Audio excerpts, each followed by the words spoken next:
प्यारे बच्चों, कैसे हैं आप सब? अच्छे हैं?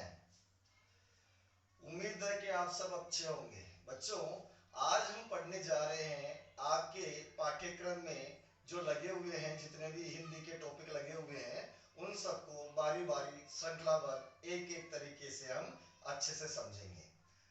प्यारे बच्चों, आज हम पढ़ने जा रहे हैं उस विषय वस्तु का नाम है अलंकार। बच्चों, अलंकार का शाब्दिक अर्थ होता है गहना अथवा आभूषण। देखिए बच्चों, अलंकार का शाब्दिक अर्थ होता है गहना अथवा आभूषण।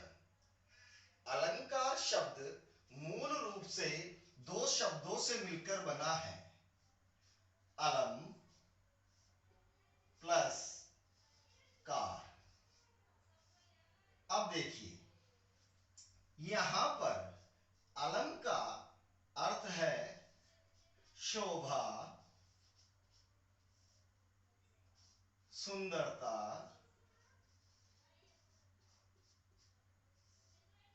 चमत्कार, और कार का अर्थ है करने वाला, करने वाला। तो इसकी परिभाषा कुछ इस प्रकार बनती है कि जो शोभा, सुंदरता अथवा चमत्कार उत्पन्न करता है वो अलंकार कहलाता है। क्या?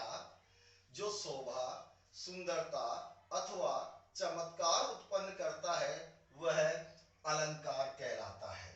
अब हम अलंकार को किसमें पढ़ने जा रहे हैं?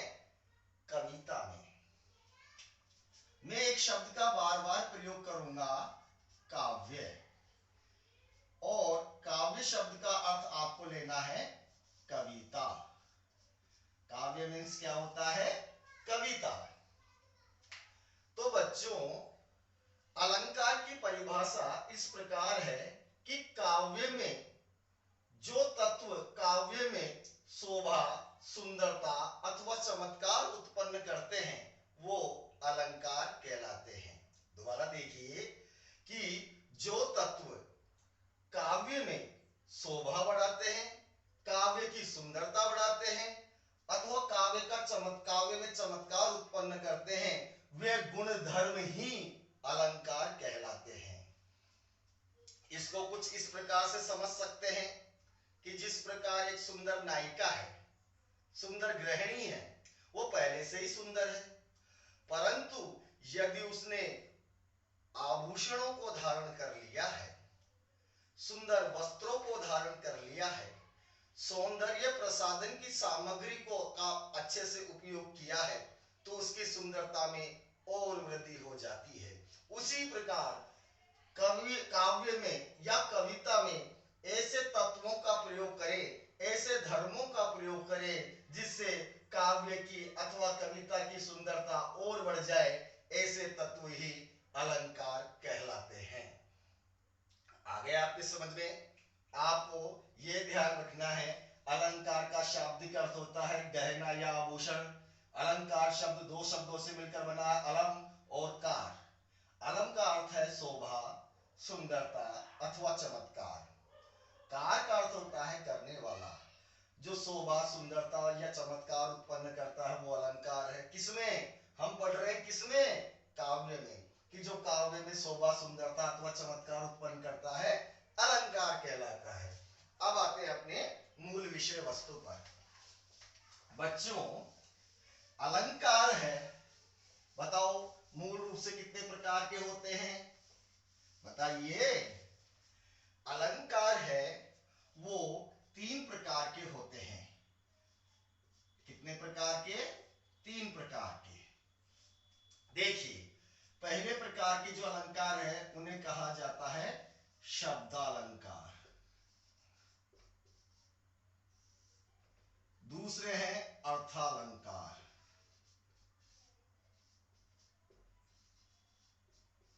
और तृतीय नंबर के अलंकार का नाम है उभयालंकार।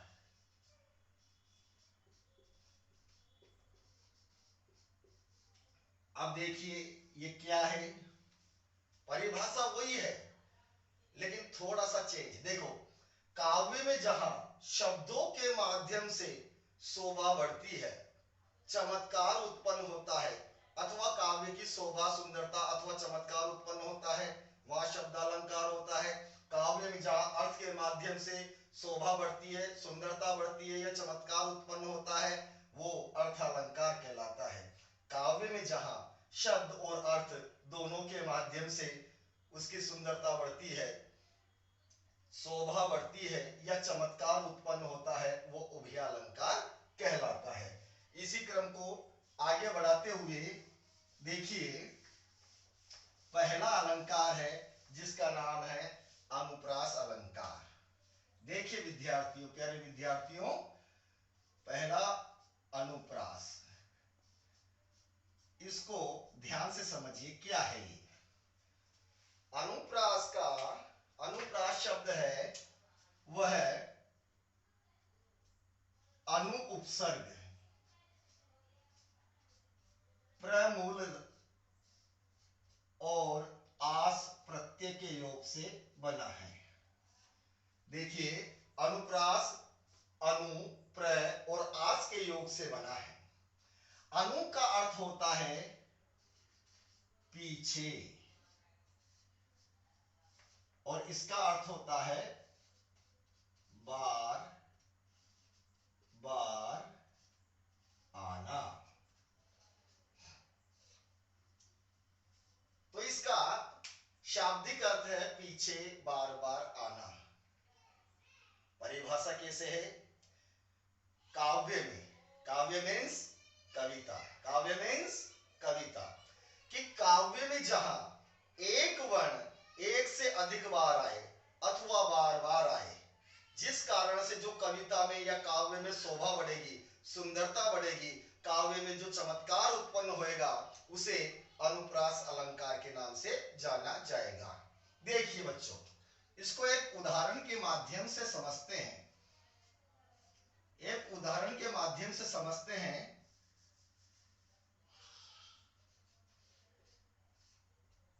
उदाहरण एक आप सबने पढ़ा होगा, पढ़ा नहीं तो सुना तो अवश्य होगा।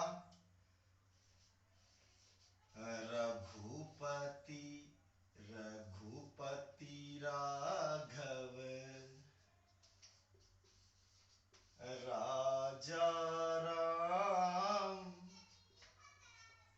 पतित पावन सीताराम। देखिए बच्चों,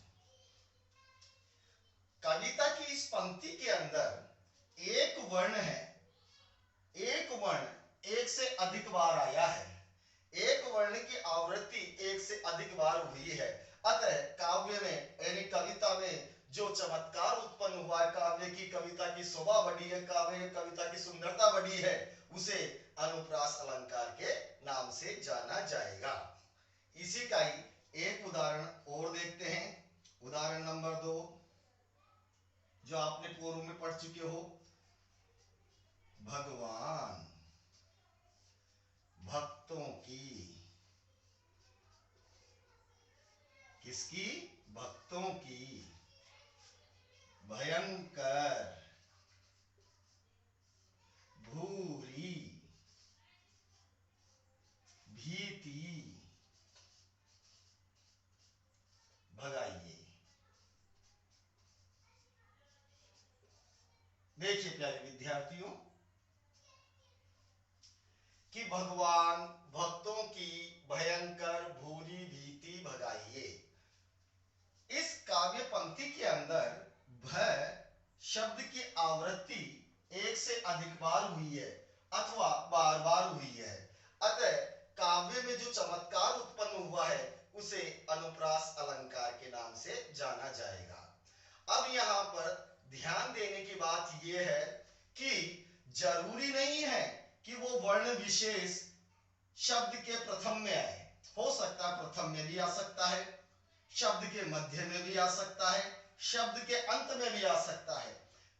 पर भी वो पुनरावृत्ति हो रही है उस वर्ण विशेष की, अगर कहीं पर भी वर्ण विशेष की पुनरावृत्ति हो रही है, कुल मिलाकर के वो 2 बार आ रहा है या 2 से अधिक बार आ रहा है, तो वहां निश्चित रूप से कौन सा अलंकार होगा? अनुप्रास अलंकार होगा। विद्यार्थियों, इसके भेद चलते हैं। अनुप्रास के आगे चलकर भेद होते हैं, भेद के भी भेदाभेद होते हैं। कैसे? लाटानुप्रास अलंकार, छेकानुप्रास अलंकार, अंत्यानुप्रास अलंकार, श्रुत्यानुप्रास अलंकार, इस प्रकार। परंतु वो सभी स्नातक स्तर के लिए है। आपके जो सिलेबस में है वो सामान्य अनुप्रास अलंकार ही है, अतः हम इसको इतना ही पढ़ेंगे। एक बार पुनः इसका रिपीट करते हैं। अनुप्रास अलंकार, अनुप्रास अलंकार अनु, प्र और आस के योग से बना है। अनु का अर्थ है पीछे और प्र और आस का अर्थ है बार बार आना, अर्थात काव्य में एक वर्ण एक से अधिक बार आएगा, वहां पर अनुप्रास अलंकार होगा। इसका पहला उदाहरण रघुपति राघव राजा राम, यहाँ पर र वर्ण की आवृत्ति एक से अधिक बार हुई है, अतः जो काव्य में चमत्कार उत्पन्न हुआ है उसे अनुप्रास अलंकार के नाम से जाना जाएगा। इसका एक अन्य उदाहरण भगवान भक्तों की भयंकर भूरी भीति भगाइए। भूरी भीति का अर्थ होता है भूरी यानी भयंकर, भयंकर तो है, भूरी यानी डर, भीति यानी डर, भूरी यानी और अधिक डर, कि भगवान जितने भी भक्त हैं आपके, उनके जितने भी भयंकर भयंकर कष्ट हैं, दुख हैं, दर्द हैं, उन सबको भगा दीजिए। अगर विद्यार्थियों ये काव्य पंक्ति इस प्रकार होती कि भगवान भक्तों के कष्टों को दूर करो, के कष्टों को दूर करो, कष्टों को दूर करो, दूर करो, तो भी यह अनुप्रास अलंकार ही होता। क्यों? क्योंकि अपन को यहां सिर्फ दो, एक वर्ण एक से अधिक बार चाहिए। यहां पर भी ये देखिए एक वर्ण एक से अधिक बार आया है, अथवा इस जिस कारण से कविता में जो चमत्कार उत्पन्न हुआ है वो अनुप्रास अलंकार है। यहां ध्यान देने की बात और है, यहां ध्यान देने की बात एक और है। क्या?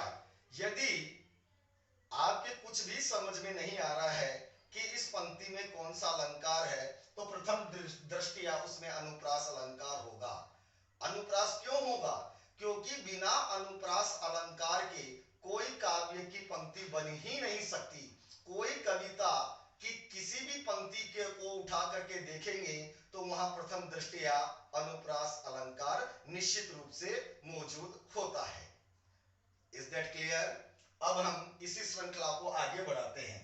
देखो बच्चों, अब हम पढ़ने जा रहे हैं दूसरे अलंकार को, जिसका नाम है यमक अलंकार, जिसे आप पूर्व में भी अच्छे से पढ़ चुके हैं, अच्छे से आपने जाना है। एक बार फिर से दोहरान करेंगे। कौन सा अलंकार? यमक अलंकार। यमक। विद्यार्थियों, एक बार सामान्यतः यहीं से प्रश्न उठा लिया, पूछा कि यमक का शाब्दिक अर्थ क्या होता है। तो देखिए, यमक का शाब्दिक अर्थ होता है जोड़ा। जैसे माता पिता का जोड़ा, बहन भाई का जोड़ा, गुरु शिष्य का जोड़ा, इत्यादि इत्यादि। यमक अलंकार की परिभाषा को हम देखेंगे। यमक अलंकार कहाँ होता है, या यमक अलंकार किसे कहते हैं, या यमक अलंकार है क्या चीज। तो देखिए, हमने देखा यमक का शाब्दिक अर्थ जोड़ा, कि काव्य में जहां, काव्य मीन्स कविता, काव्य में जहां एक शब्द एक से अधिक बार आए, काव्य में जहां एक शब्द एक से अधिक बार आए और बार बार उसका अलग अलग अर्थ निकले, वहां पर जो चमत्कार उत्पन्न होगा, कविता की शोभा बढ़ेगी, कविता की सुंदरता बढ़ेगी, उसे यमक अलंकार के नाम से जाना जाएगा। जैसे कि एक उदाहरण के माध्यम से हम समझते हैं, एक उदाहरण के माध्यम से इसे यमक अलंकार को समझते हैं। आप पूर्व में पढ़ चुके हैं, इस उदाहरण को देखिए। कनक कनक ते सोगुनी, मादकता अधिकाय,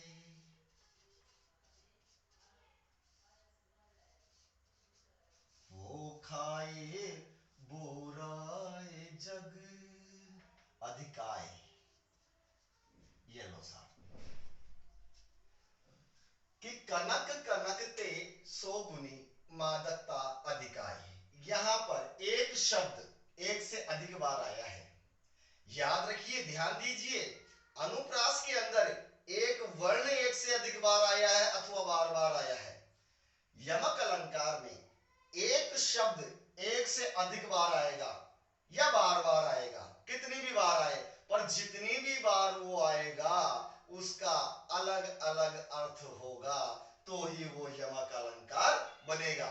अगर दोनों शब्द के एक ही अर्थ निकल गए तो वहां पर पुनरुक्ति प्रकाश नामक अलंकार होगा, यमक अलंकार नहीं होगा। यमक अलंकार तो दोनों शब्द का अलग अलग अर्थ निकलेगा तब जाकर के ही होगा। देखिए, अब इस काव्य पंक्ति में प्रथम कनक का अर्थ है सोना। क्या है? सोना। सोना मीन्स सिल्क नहीं, सोना मीन्स स्वर्ण। और दूसरे कनक का अर्थ है धतूरा। अब कुछ इस प्रकार होता है कि एक बार सोना और धतूरा दोनों में झगड़ा हो जाता है। सोना कहता है मैं बड़ा और धतूरा कहता है मैं बड़ा। धतूरा कहता है सोने से कि यदि कोई इंसान मुझे एक बार खा ले तो जीवन भर के लिए पागल हो जाता है। बस एक बार मुझे खा ले, पूरे जीवन पर पागलपन से निकल ही नहीं सकता। और उसके बाद में सोना कहता है रे मूर्ख, तुझे तो खाने पर नशा होता है। यदि कोई व्यक्ति एक बार मुझे देख भी ले, एक बार देखने के पश्चात ऐसा नशा होता है कि जीवन भर निकल ही नहीं सकता। तुझे तो खाने पर नशा आता है, मुझे तो देखने पर ही नशा आ जाता है। देख करके ही लोग बाग मुझे तो नशे में डूब जाते हैं। तो देखिए, कनक कनक सो ते, कनक कनक ते मानी से, सो गुनी यानी 100 गुना, मादकता यानी नशा, अधिकाय मानी अधिक करता है। कि सोना धतूरे से 100 गुना अधिक अधिक नशा करने वाला होता है। एक अन्य उदाहरण के माध्यम से देखते हैं। देखिए, सजना है मुझे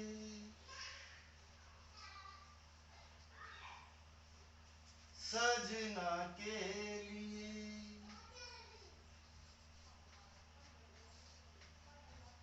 देखिए विद्यार्थियों, यहां पर एक शब्द की पुनरावृत्ति हुई है।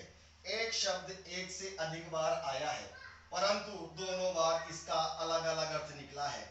पहले सजना का अर्थ है सुंदरता। पहले सजना का अर्थ है सुंदरता। दूसरे सजना का अर्थ है प्रिय, प्रियतम अथवा पति। कोई नायिका ये कह रही है कि आज मुझे सजना है, अपने शरीर को अच्छे से सजाना है, अपने शरीर को सुंदर बनाना है। किसके लिए? सजना अर्थात प्रियतम के लिए। एक ही शब्द दो बार आया है और दोनों बार इसका भिन्न भिन्न अर्थ निकला है। अतः काव्य में जो चमत्कार उत्पन्न हुआ है उसे यमक अलंकार के नाम से जाना जाता है। एक अन्य उदाहरण देखिए। काली घटा का घमंड घटा। देखिए बच्चों, यहां पर एक शब्द दो बार आया है, घटा और घटा। पहले घटा का अर्थ है बादल, और दूसरी घटा का अर्थ है कमी होना, कम होना या कमी होना, कमी का होना। तो काव्य पंक्ति में क्या अर्थ है? जो काले बादल हैं, आज उनका सारा घमंड है वो चकनाचूर हो गया, सारे घमंड में कमी हो गई, सारा घमंड है वो समाप्त हो गया। कुल मिलाकर के हमें ये देखना है, यमक अलंकार, यमक का शाब्दिक अर्थ होता है जोड़ा। उदाहरण नंबर 1, कनक कनकते सोगुने मादकता अधिकाय। यहाँ पर कनक कनक शब्द दो बार आया है और दोनों बार इसका भिन्न भिन्न अर्थ निकला है। पहले कनक का अर्थ है सोना अथवा स्वर्ण, दूसरे कनक का अर्थ है धतूरा। दूसरे उदाहरण में है सजना है मुझे सजना के लिए। पहले सजना का अर्थ है सुंदरता और दूसरे सजना का अर्थ है प्रियतम अथवा पति। तीसरे उदाहरण में काली घटा का घमंड घटा, यहाँ घटा शब्द दो बार आया है, परंतु पहले घटा का अर्थ है बादल और दूसरे घटा का अर्थ है घटना, कमी होना, कम होना। तो बच्चों, आज हमने अनुप्रास अलंकार और यमक अलंकार को देखा। यमक के काव्य में जहां एक शब्द एक से अधिक बार आए और बार बार उसका अलग अलग अर्थ निकले, तो काव्य में जो सुंदरता उत्पन्न होगी, चमत्कार उत्पन्न होगा या काव्य की शोभा बढ़ेगी, उसे यमक अलंकार के नाम से जाना जाएगा। बच्चों, आज के लिए बस इतना ही। इस श्रृंखला को क्रमबद्ध तरीके से कल दोबारा आगे बढ़ाएंगे। तब तक के लिए धन्यवाद।